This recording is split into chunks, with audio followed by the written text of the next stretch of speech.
अस्सलाम वालेकुम दोस्तों, कैसे हो आप लोग। उम्मीद है खैरियत से होंगे आप सब। मैं हूं Syed Sumer Shah and welcome to Syed Sumer Shah foods channel. दोस्तों, आज के इस वीडियो में हम आपको सिखाएंगे कि बाज़ार और रेस्टोरेंट से ज़्यादा मज़ेदार और आसान तरीके के साथ चिकन कढ़ाई घर में कैसे बनाएं। ये बहुत ही मज़ेदार और आसान तरीके के साथ बनती है। तो चलिए देखते हैं चिकन कढ़ाई बनाने के लिए हमें किन किन चीज़ों की ज़रूरत है और ये कैसे बनाई जाती है। तो वीडियो में आगे बढ़ने से पहले आपसे एक छोटी सी रिक्वेस्ट है कि हमारे इस वीडियो को लाइक एंड चैनल को सब्सक्राइब कर दें। तो चलिए शुरू करते हैं।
तो माशाल्लाह आप देख सकते हो कि हमारी चिकन कढ़ाई बिल्कुल तैयार है।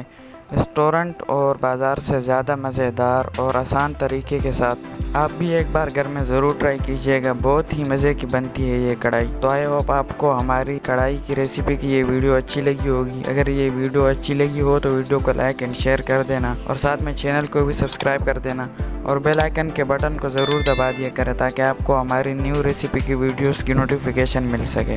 और आपको दूसरी किस तरह के रेसिपीज़ की वीडियोस देखना पसंद है कमेंट बॉक्स में ये भी कमेंट करें। तो मेरी दुआ है अल्लाह ताला से कि अल्लाह ताला आपको सदा खुश और सलामत रखे। हमें भी दुआओं में याद रखिएगा। तो मिलते हैं किसी न्यू वीडियो में न्यू रेसिपी के साथ, तब तक के लिए अल्लाह हाफिज़।